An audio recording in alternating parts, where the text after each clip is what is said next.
Well, good morning, good afternoon, good evening to everybody. Welcome to Recovery Live, our weekly live stream where we talk everything. I'm going to say recovery, not addiction. What do you think, Alicia? Yes, I like it. Everything Awesome. recovered. Everything. Recovery. Right. I'm going to welcome Alicia, my co-host from the left coast. Oh, that's the first time I said that. Co-host Mm. from the coast. Don't roll your eyes. Maddie's rolling her eyes backstage. I see her. And Cass is definitely rolling her eyes. um, How is the weather? We got a big snowstorm going on here in the Northeast today. Ugh. Yeah. Ugh. Lisa's buried. She had a foot of snow, I think, today before up to right now. And we got a few inches. The city here isn't so bad, just kind of messy, but not a whole lot of snow. Mm. Crazy. So, guys, I don't know if you've been watching the 2 Minutes with Tom, but now there's another real postings going on, Mindset Minute with Alicia, and she started just the other day, and they're Yep. like really good. I got 2 of them down so far. I'm on my way. Hers will be much more instructional and to the point and bossing you around a little bit, where Yep. That's you why I aren't like quite it. as good. Just listen to me and do what I say. Alicia thinks just one person would listen to her. The world would I just change. need one. Just Just one. one. I She's have a look. few sponsees. They kind of listen, but Look how then frustrated they she straggle off somewhere. gets. It's funny. Whatever. Well, we do have Valentine's Day tomorrow, and we know that it's kind of a commercial thing these days. Some people really are frustrated with Valentine's Day or disregard it. It's still the day of love. I don't even know where it came from. Probably should have done a little research by it. Came from the But marketing companies. yeah, the marketing companies. But it does give us an opportunity to talk about relationships, and relationships in recovery. Um, so it's something we want to talk about, and we're going to bring Maddie on in a minute, a special guest. We're going to talk about it and share some wisdom and maybe some troubles we've had and successes we've had and things that we have learned about how it is different to be in a relationship in recovery and when you're in active addiction. But first, you saw that from Cass, April 19th and 20th. We're going to have a 2-day virtual retreat. It's a short one. It's a small one. There's only 20 spots left, or 20 spots altogether that we're going to offer. We have a 2-day retreat going on in Nevada City. That's in person, May 4th through 5th. We are going to be in Kips Bay in April here in New York City. That one's open to the public too. So we got a lot of things going, guys. If you're in New York City, Mocktail Hour, there's Kips Bay, April 5th through 7th. That's 33rd and 2nd Avenue retreat. It's what we call a commuter retreat, so you can come and go home if you live in the city. It's really targeting people that live in the city. And then we have Mocktail Hour next week on the 21st of February down in Soho. It's our third one. Sean Daniels will be one of the speakers there, and he's a playwright who wrote The White Chip, which is an off-Broadway play running right now off-Broadway. So we're excited to have him. And he's in all sorts of recovery things that he does on full-time down in Florida and here in New York City. He'll be very interesting to hear. So those are our happenings. 3 retreats. I'm headed off to California this Thursday to do one of our shelter retreats at City Teams. We're really proud and we're really honored to be able to do these things around the country at shelters. And we offer them free of cost to the attendees. So we're going to go out. I think there's going to be about 60 total between the men and the women. And we go right into the shelter, guys, and we take them through the steps right in their kind of home turf. And last year we started this, and Alicia was with me when we did the first one. We didn't really know how that was going to go, did we? That was in 2022. No. Right. Yeah. The first one we did on ground there. Yeah, in San Jose. So, I mean, that was the start of us doing these retreats, and right. then we did them in the Bronx, and then we've been back there. And we're going to Portland, and I'm going to the Portland one in March. And there's some other big things coming with these shelter type recovery center organizations that have been reaching out to us. So maybe some big news here in the next couple of weeks is something else we're working on.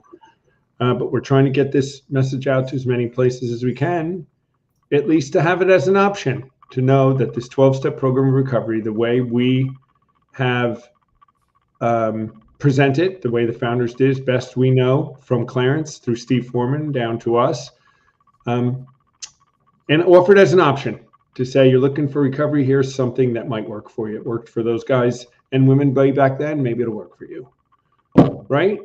Mm-hmm. 1 through 9 once, 10, 11, and 12, the rest of your life. If you can grab that living in the go, it could free you, maybe today, to a life that is in a fourth dimension of existence, which you won't even understand until you experience it, right? It's a fourth dimension. Anyway, let's welcome our guest today, Maddie Brady, coming to us from looks like a soundproof booth. That is what I'm in. Hello. Thank you so much for having me. Did you make it to work good today? Obviously you did. Yes, yeah, I got there bright and early to try to beat the storm, but it was well on its way anyway. But I'm right by the window, thankfully, so I get to see all of the snow all day. So you're in New York too? Yes, I'm in New York. So, folks, we met Maddie. She came to our first mocktail hour, and we met her. And Maddie is the host of a podcast show called Get Real, and she was very interested in what we were doing, and we're interested in what she's doing. I've been on her show. She's been on our show. Now this is her second time here. She came back and was at our second mocktail hour and spoke. I have some little feedback someplace. Is that me or you or her? I don't know. I'm hearing a little bit of. Let me see if it's me. Sorry, guys. I don't know if it's me. You try going on mute, Alicia. You have a second thing going. Yeah. Well, we'll just try to walk right through it. But Maddie came to our second mocktail hour and was one of our guests, and we spoke. And today we want to bring Maddie back on. I'm going to talk today about, with Valentine's Day coming tomorrow, is relationships and recovery and the pitfalls of it and the beauty of it and the things we've all learned about being in recovery and relationships. I mean, mine have all been in recovery in the last 20 years. So it's hard for me to remember too much about the ones when I wasn't in recovery. But I do have a lot of experience with being in relationship with someone who's not one of us. Not a substance use, doesn't suffer from a substance use disorder. And there can be some interesting twists and some things that go on with someone who's not in. And they might say the same about us, being with us. You know, we'd love to talk to Timothy about being with you, Alicia, right? Maybe we should just go get Busy world. We had a podcast or a show with him on last year. Should bring him back on. That's true. But yeah, well, I've been married 10 years, and the first 5, I was not sober. I was suffering with eating disorders, and he didn't know. So, but the second 5 have been great. I like how she does that. Great. So what's how's your take on we'll kick it off, Maddie, with what's your overall take on relationships and recovery? Oh boy. Well, so today actually I'm officially 5 years sober. So I have experience honestly on all facets where I obviously do remember dating before recovery and then in recovery, and at my age I've done everything from like trying to do the app sober to sober first dates, which actually that's definitely something we could touch on because at least for me, like that was a huge coping mechanism. I would have a drink before I went on a first date. And then the second I got there, order a drink right away. And that was like my social courage and confidence to go on this date. So then going from that to then learning how to go on a first date with a stranger, completely sober, that was a massive adjustment. And I think something, at least talking to other girls in sobriety, that is definitely a common theme, that just in that beginning stages of going on those dates, or if you're dating, if you're in a city going on multiple dates, how to get through that and how to get over those nerves. Because before, I was paralyzingly nervous, and that's why I would take a drink before I went on a date. Now at this point, it feels like second nature to be in any situation, including a date, obviously sober. So then I've been in relationships sober. My first year, against everything obviously that we're taught, I did get into a relationship after like 6 or 7 months. It didn't last long, but it was at least good experience for myself. So I didn't really have long-term relationships in sobriety. I wonder why. Or in active addiction rather. So yeah, nowadays it's a lot more helpful to obviously be yourself, be sober, and be able to navigate the hard times and the good times without the social confidence. So the stress for me, you brought up the first date thing, right? Mm-hmm. So the stress would be, first of all, when do you tell them that you're a recovered alcoholic addict, right? When do you tell them? And then they want to go, let's meet for a drink someplace, because that's what normal people do. We'll meet for a drink and say, well, let's meet for coffee. Mm-hmm. Right? And then that's to navigate all that. Yeah, that's something I feel like in the beginning that really struggled with, exactly what you're saying. Like, when do I tell them? If they say, let's meet for a drink, do I just say okay and then show up and order a mocktail and be like, oh, I actually don't drink, I just have mocktails? Or is it my obligation to tell them beforehand and say, oh sure, I would love to go, however I just order mocktails, I don't drink? And I still don't know what the right answer is, because is it technically your obligation to tell them? Because if you were just getting a beer opposed to a glass of wine, do you need to tell them before the date? Absolutely not. So why would you need to tell them if you're getting a mocktail?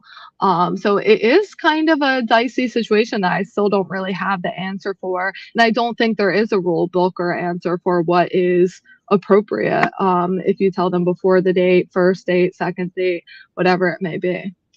I usually wouldn't tell them on the phone or like that, just because I'm worried about biasing them before you even get to meet them. Mm-hmm. That's just my 2 cents. And you're right. Do they deserve to know it yet?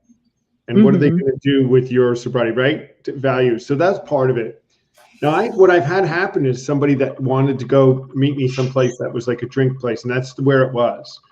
And then you show up and you order a mocktail, and they feel really embarrassed. They feel terrible. I had that happen. They go, oh my God, I had no idea. I feel so bad. I can't believe I asked you to come here. And you can't, and then that's a thing now. That's a thing. All of a sudden you're like, oh, don't worry about it. It's okay. I'm recovered. And so people don't understand that. They think it's going to trigger you. And then you got to go in this conversation. You never even met them for 4 seconds, right? I know. The whole thing that you don't want to be in. So I do try to push the coffee if I can. Coffee. And then you can breach the subject a little bit as you're talking in conversation, I have found. But generally, it's the first conversation. Yeah. At some point through it, I will absolutely let them know. Because, right, if it's somebody who's a real drinker and they really want to go, which is fine, and they want to be partying and this is their thing, it's not going to work. Yeah. Yeah. So, well, I was just going to say, it might be good to go and see them in a bar. And if they like drink off the handle, like, bye. No, not interested.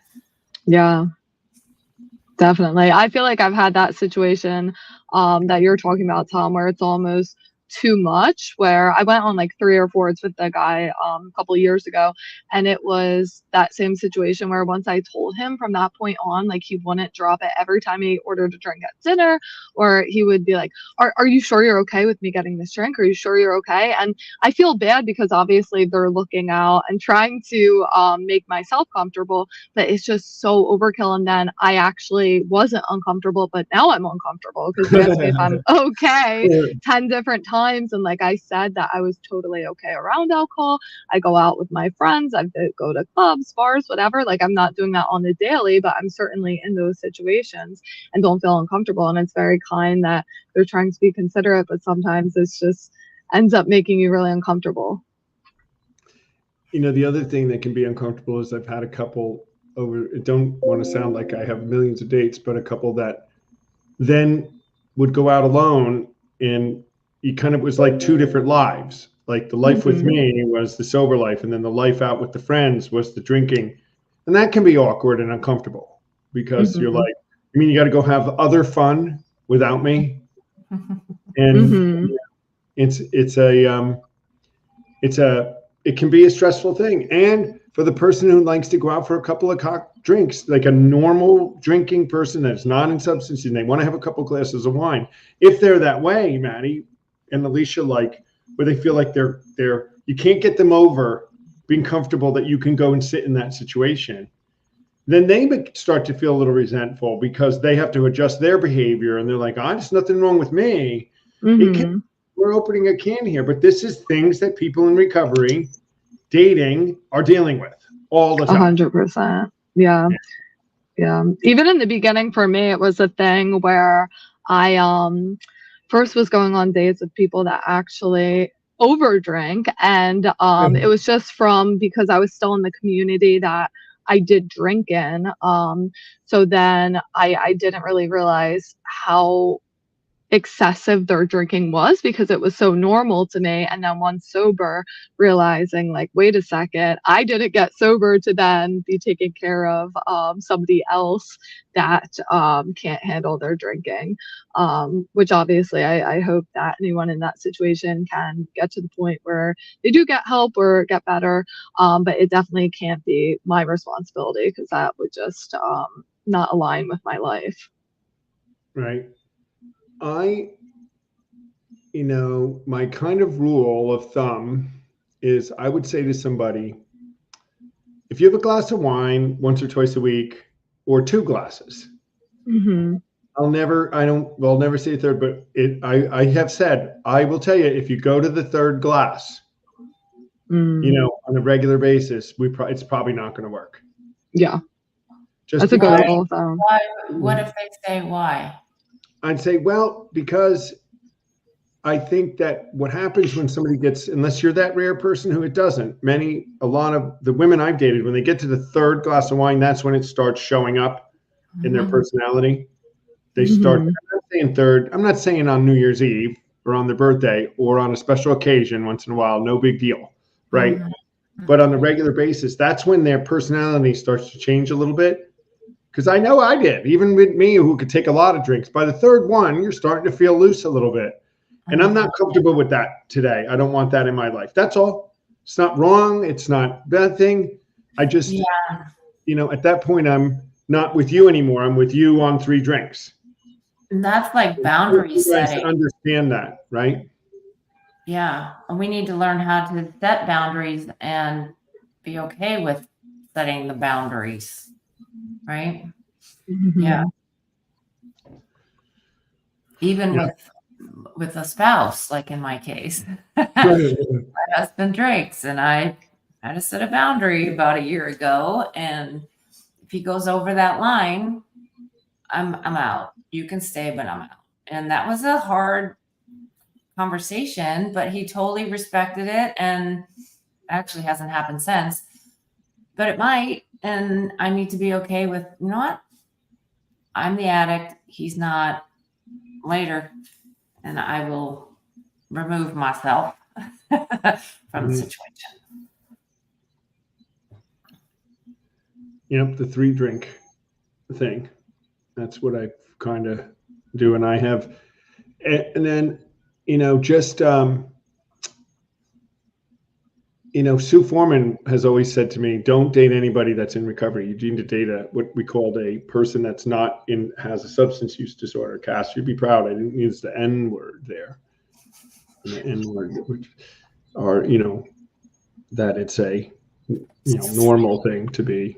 Sue says not to date someone. Sue says, she always said, don't date someone in recovery. Date someone that's not in substance use disorder. Why? Date somebody that's erect. She said 2 people work in a program like that together can be harder than. So, I mean, we'd have to have her on to tell me, but she was very adamant. She always would ask me, if you're dating, are they one of us, or are they, you know, non-substance use person? And I'd say, no, they're, you know, they have a glass of wine once in a while. And she always thought that was better. I don't know. What do you guys think? Maddie, do you target people that are in recovery, or do you not have that rule? No, I don't have that rule. I actually have a really good friend that's getting married. She's been engaged for quite some time to somebody else working a program, and they're both phenomenal people, and they're both in recovery. I'm trying to think. I don't think I've actually dated anyone in recovery or sober. But I certainly don't have a rule against it. I think it's probably something great that you both have in common. I understand like why people think you shouldn't. Maybe that it's a little too much, or there's just too much going on. But I think like if I have this problem, why would I judge someone else? Or like I wouldn't want someone not to date me because I'm in recovery. So then why would I sit there and not date someone else who's in recovery, as long as they're responsible in their recovery and not somebody that isn't taking it seriously. I would absolutely date someone sober, or obviously someone who is a normie. Yeah, as long as they're not excessively drinking, I absolutely don't care if somebody is drinking as well. Just exactly what you said, Tom. I agree. Like there's a line, and it normally is about that third glass, definitely for women, maybe a couple beer for men. That is the line. And I just, as long as somebody can socialize, have fun, and then not want to keep it going, unless exactly it's a special occasion or something of that sort, I don't think there's wrong with either option, whether they're one of us or a normie. And I have dated people in recovery, so I don't have the rule either. But interesting that Sue did. Sue always would say to me, you know, date somebody that. Now, here is something that I have found that can be different is, you know, us that are in recovery have had to take a look at ourselves, and we've had to do some things, and we have to work a program, and we have to, you know, we tend to evaluate or have to evaluate things in our life, and we get a process, at least through the 12-step program. You're doing your 10, 11, and 12. You're evaluating a process, you're working a program, you're getting better emotionally and spiritually and mentally, and you're working a specific program to do that. And some people that aren't in recovery are not working. That's hard, I think. That's annoying to me. One of the many things that are annoying to me. I think everybody needs to work on themselves, whether they're an addict or not. And yeah, that's a good point, but there are people that aren't in recovery, and they're going to counseling, or they're going to self-help, or they're reading the books, and but some, they're not. Yeah, they're selfish and self-centered, and they have all these character defects, and they're just swimming in them, and they don't know why their life is going this way. And you're like, well, I can see, like, you need to do a step 4, and then do some 8 and 9, and then get on your 10, right? Something. But it can be issue. You know, Dale Barker says we get healthier than those around us sometimes, maybe. And we work on a process. And I know for myself, I have a process so that I try not to let those things trip me up. And they won't very long anymore. And I try to keep always moving forward. Finding someone with that in their life, however they have to do it, is more important to me these days. Someone who is emotionally healthy, who has some sort of a process, who has some ability to have an awareness of how they tick or how they don't tick, so that evaluations can be done. That is something I really do look for in somebody that I would date, is that ability to do that, whether it's a recovery program or not. Like you're saying, at least some people go to counseling, some people are just well-adjusted and normal and aware and okay. But that is, I'm not going to get into a big dysfunctional drama show with anybody. No. Those days are over. We have enough drama in our own heads, probably. Yeah. I do. Agreed. So let's see, we talked about the first date, and then Alicia's been married in recovery now for 10 years, you say, right? But you 10 weren't years. initially, right? 5 of it, you weren't really in recovery. You were not at all. I was And, not. and Recovered from alcohol, but I had 2 other addictions. I had the Mhm. food and the exercise going on, and Mhm. tried to hide it. And by 5 years, I just couldn't hide it anymore. Thank God. Mhm. And then just got serious. Let's see, what else could be another pitfall when dating? We talked about, like I said, first dates, and then dating somebody that is a drinker, dating someone that isn't a drinker, emotionally stable. What else comes to mind? You got any good stories? I mean, I just thinking off of what you guys just touched on. My story is very similar. I suffered from eating disorders as well. Mine Mhm. was while I was in active addiction, and I definitely can recognize how a relationship is hard to maintain when dealing with eating disorders. That is like, as much as the drinking makes it chaotic, that just adds things tenfold.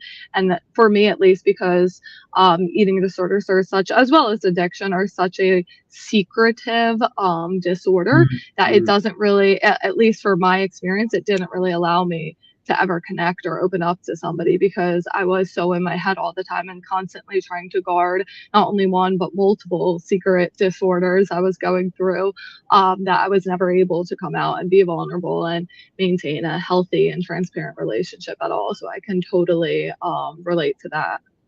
Mm-hmm. Yeah. So did you do everything at once, Maddie? Did you get the alcohol and the food all at the same time? You stopped? Yes, I went to it was called Timberline Knolls. It was a rehab out in Chicago, actually, that specializes in co-occurring disorders. So I went initially just like, I thought that it was predominantly the eating disorder, and I would get the alcohol under control once I got the eating disorder under control. And then I finally went to get help at it was like a hospital in Pennsylvania. Ended up at this place in Chicago. Came back, still decided that I thought I could keep drinking. Drank 2 more times, woke up in the hospital for the 5th time, and then said, maybe it's the alcohol too. So then, I did it all at once. So I was actually at like an inpatient facility. I did the opposite. I got sober 29 years ago and thinking the food's fine. It's just food. I'm good. Mm-hmm. And then 25 years later, I'm like, there's a problem here. Mm-hmm. Yeah. And then the exercise on top of it was just, it was my job. I had to, we make excuses for just justifying all of it. Mm-hmm. So that's a good segue, because I know the 3 of us are a little nutty with our exercise. I know. A little bit. Probably ask Maddie how far did you run today. She's going to say like 15 miles or something. But this is common for us, that we kind of, and it's not, for Alicea, it was overboard in addiction. I don't know, 50 classes in a week is not okay, or something like that she taught. But to have passions that really take over our lives in the other way is really common for some of us. I'm a little nutty with my food eating in really healthy ways, and I'm definitely a little disciplined in my exercise and workout routine. I like it. So it's a major part of my life. And those can be issues with people, because we do grasp a level of discipline. I'm not going to say it's an addictive, it could be, but we have this discipline that we do things because it's good for us, and it gives us some balance and some stability. And that's hard for some people to see. That, why can't you just stay home today? I gotta go to the gym. You're like, no. It's gonna snow. Well, I'm gonna go see if they'll let me sleep at the gym.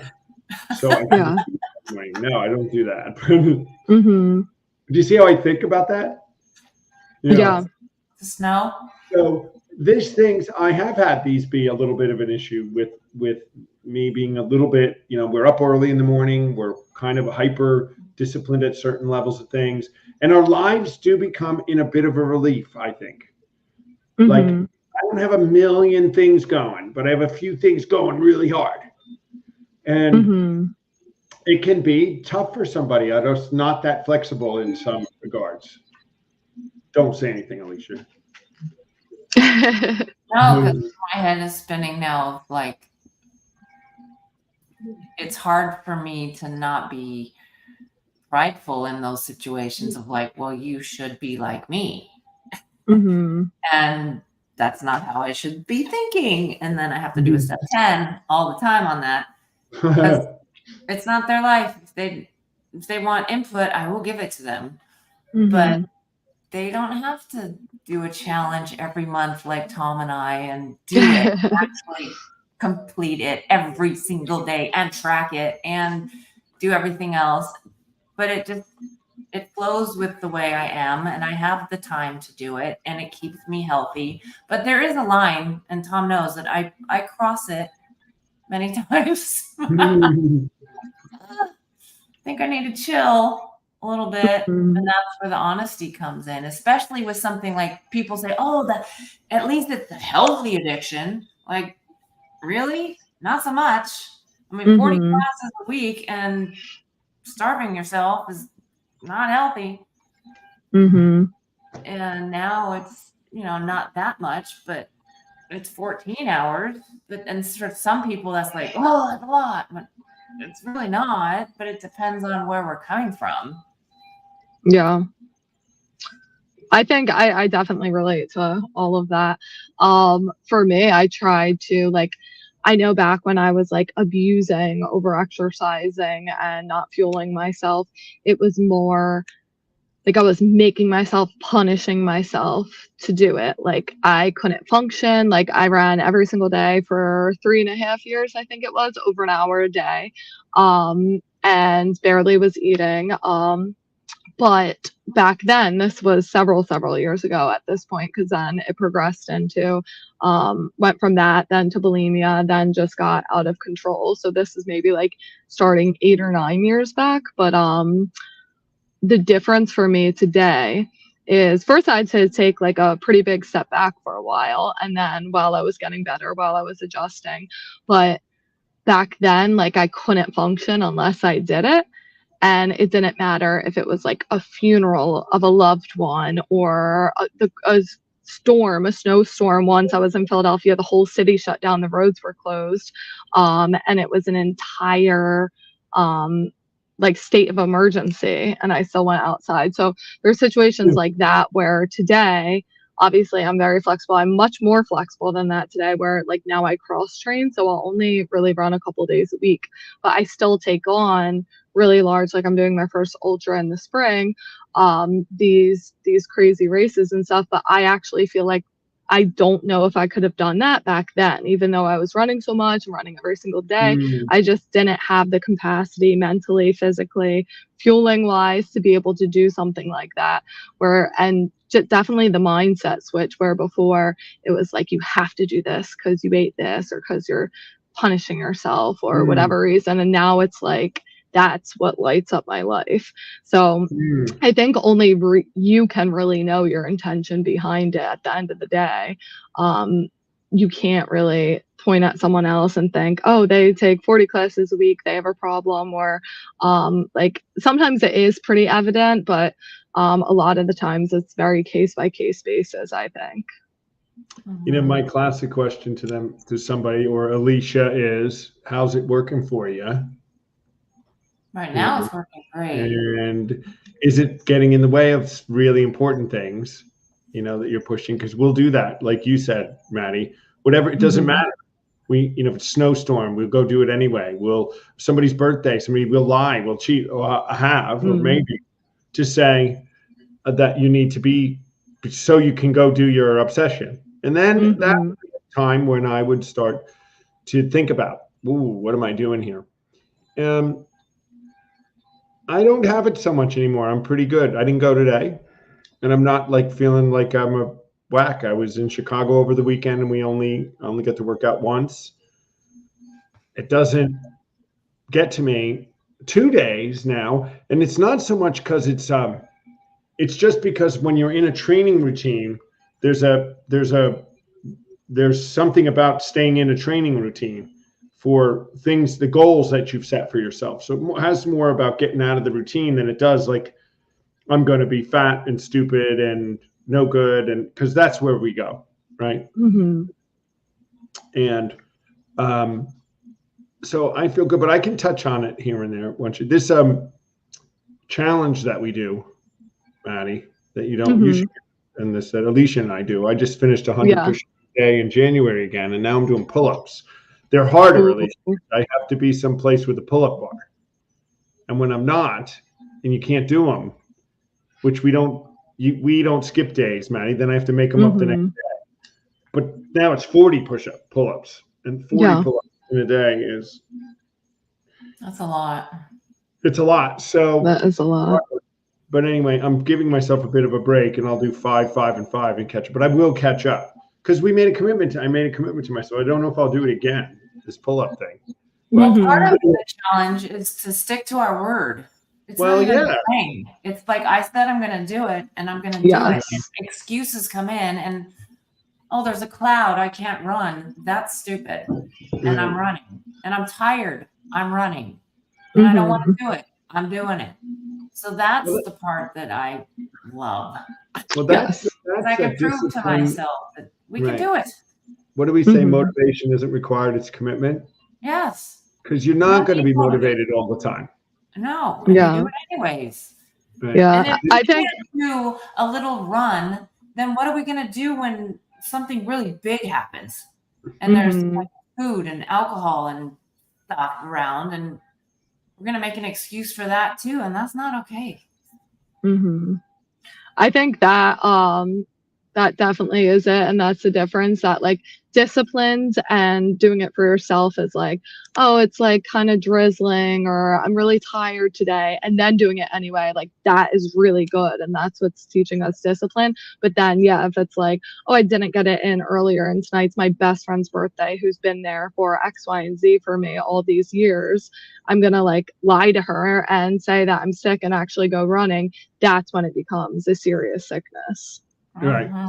I mean, it's the same as what we're, why are we doing it now? Right. What's it feeding? Character defect? What mental, brokenness or whatever however you want to call it, is it now feeding? And and it's something for us to look at. And here's the beauty of what we've done is that we do catch ourselves now, and we see it. If we're healthy, and I'll catch myself and say, oh, I'm going down a bad road here. And catch it quick. That's step 10 in our 12-step world. We do a 10, do 11, get back on the wagon, or not wagon, but back on the straight trail of living in the go, and move on. And these things can affect our relationships because of these same things, where we got to go exercise instead of going out on the date or get home early. I'm a get home early person. I know Alicia is too, right? Like, I will have to go out on some social obligations where something starts at 9 at night. I'm like, what? Like 9 at night? I don't do anything and go out at 9 at night anymore. Sean O'Hare had jazz night he was having in the city here, and it started at 10. Oh. And I'm like, you what? Went. I did go a couple times. Well, I had to like literally get up to go, 10 o'clock at night. It's just a whole different lifestyle for me today. I love to get up in the morning, and I go to bed on the early side. I just do the whole, I'm a fan of we're daylight animals, and we should be up when the light's up and asleep when the sun is down. I just feel healthier when I do that in bed and get up early. But Maddie's a lot younger than we are. She might be a night owl. I think I used to. So in early sobriety, I'd be like, I can still go out. But nowadays I'm like, unless like my really good friends in the city or it's a special occasion, then yes, I'll stay out. But it's very rare now. It's just because I don't really like it that much anymore. Like unless it's a super meaningful night to me, like my best friend I see twice a year is here, something of that nature. It's just not really like worth it to me just to like go out with random people and stay out and go to the next place. Like that's just not fun for me anymore. Right. You realize how much the drinking, the being drunk, the being intoxicated played a part in that staying out. Yeah. Now we go out, we don't want to talk to these people in a loud place. Mm-hmm. You know? Yeah, that's what for me, it's like the in-between places I do not like. If it's like a really nice place, you get one nice mocktail, there's a pretty view, or like you're going out dancing, I also think is fun. If it's just like a really loud bar and you're packed in there like sardines and everyone's bumping into each other, you can't even hear the people you went with, like that for me is like, okay, I'm out. That's just not fun. And just to think about that, I had some experiences with that this weekend because I was at a wedding. Mm-hmm. Got married. And these are these things, guys, that if you're watching and in recovery, we're supposed to be able to do these things. I mean, the big book in Alcoholics Anonymous says we should be at a place, if you're recovered, if you do what they did, to go with good reason where there's alcohol. We should be able to do that.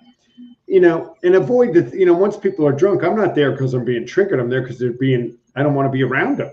You know, they're just being nutty and off the way. I'm like, it's time for me to go home. But Maddie, it was so loud at this wedding.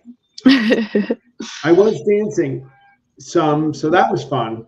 But the loudness and just being around trying to talk. Now, when I was drinking and out in it, it was different. Mm-hmm.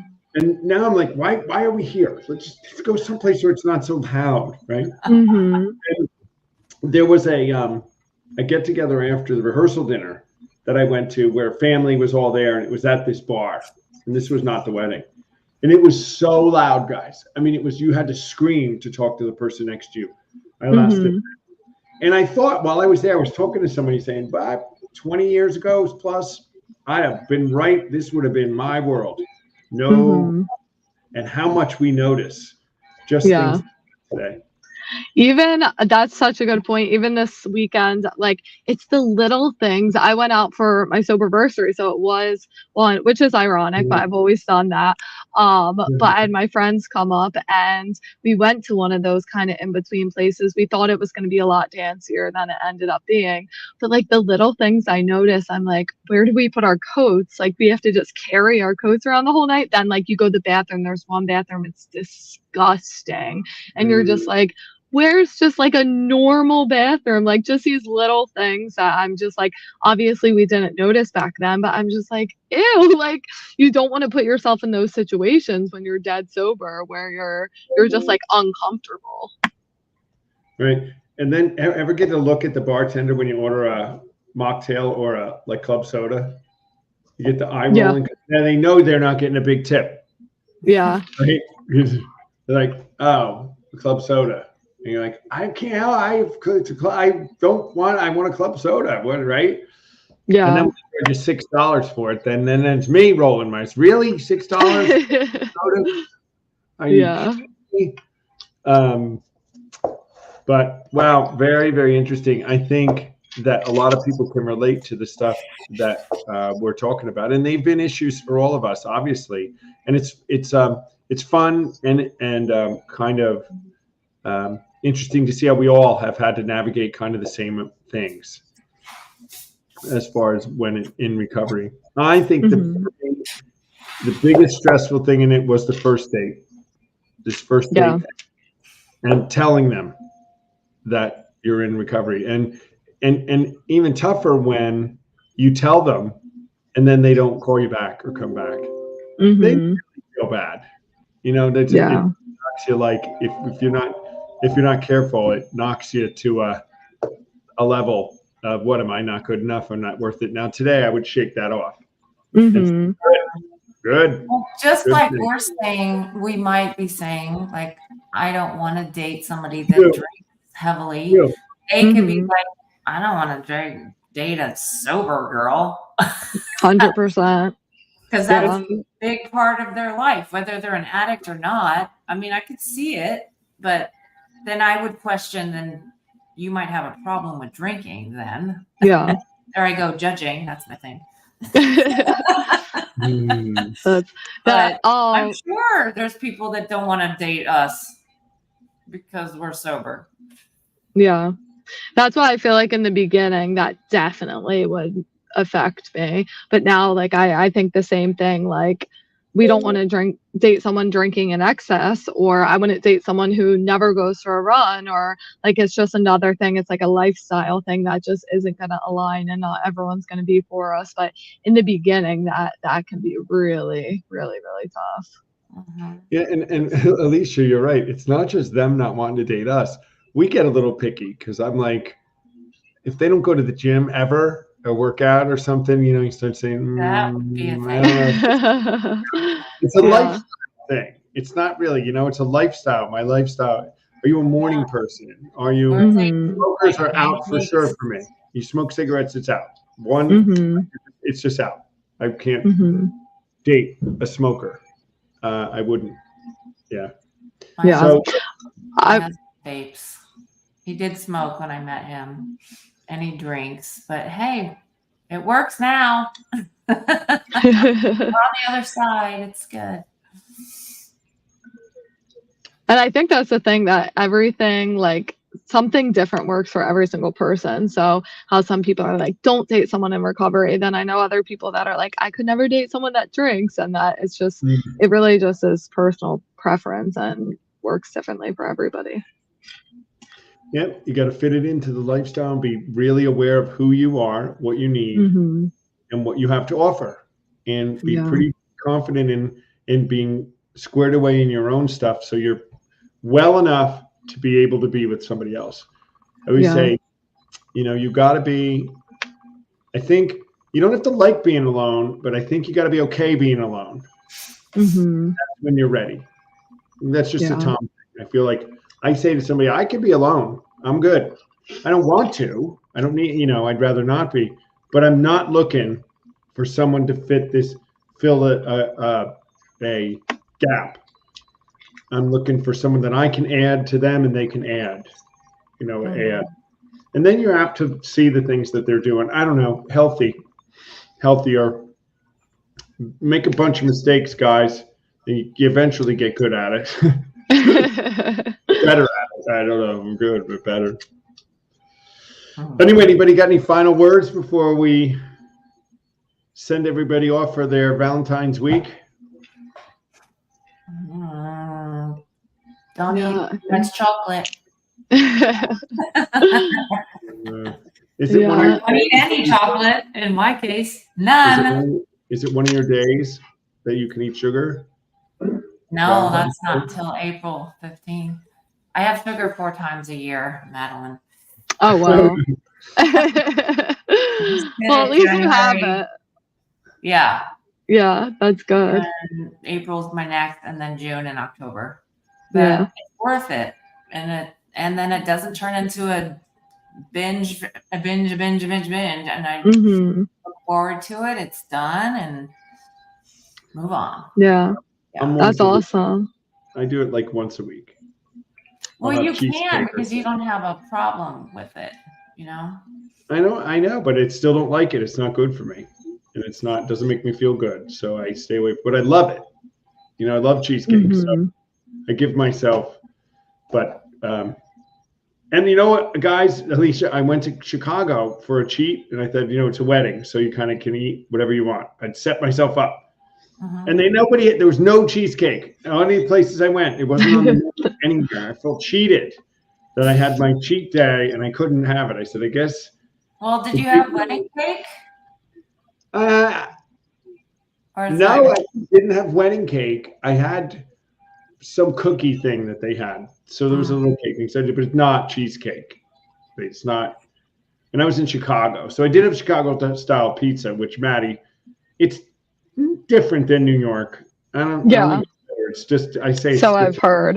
Yeah. different. But when you're in Chicago, you eat Chicago stuff. So we had the classic deep dish pizza, which was okay. So I did have pizza, Alicia. Hmm. So bread. Look at her face, Quite Maddie. worse. Look at her face. You know? And if you don't think I'm going to get messages and texts later about eating, I'm fine. I'm just Oh, teasing boy. you because you're easy to tease. yeah. Yeah. Please. Yeah, well, whatever. Anyway, thanks guys for coming on. It was a great conversation. I love these relationship conversations, and this is going to be the subject of our mocktail hour.